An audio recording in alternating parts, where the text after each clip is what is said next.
Donc, la planche à pagaie, c'est très large comme pratique, mais on a aussi plein de types de planches qui vont servir à des pratiques différentes, que ce soit en sport ou de façon récréative. Donc, on commence avec les planches de subsurf ou encore les planches d'eau vive, de rivière.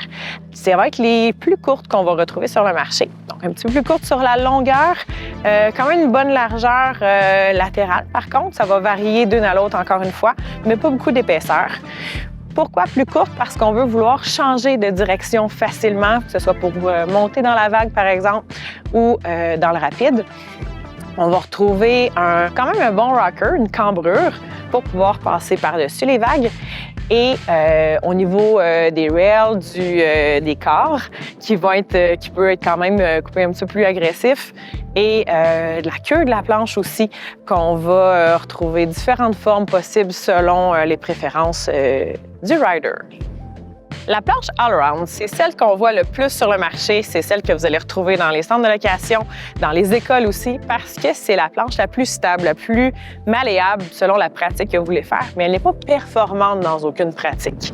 Donc, c'est celle qu'on va retrouver une bonne largeur confortable, une bonne longueur aussi, et les proportions, en fait, vont changer selon le poids de la personne qui va être dessus, parce qu'une grande personne avec un petit peu plus de poids n'aura pas la même planche qu'une plus petite personne.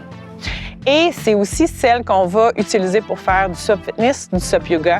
Donc maintenant, la planche touring va être profilée plus sur la longueur, donc plus longue, plus étroite et un petit peu plus épaisse.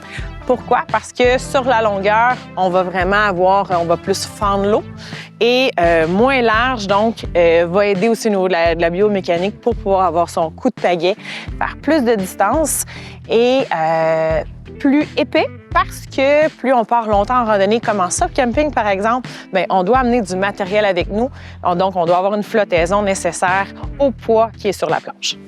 Donc maintenant, la plus longue de tous, la planche de course. C'est un standard au niveau international qui est 14 pieds, autant pour hommes que pour femmes, sur la longueur. Il n'y a pas de standard de largeur.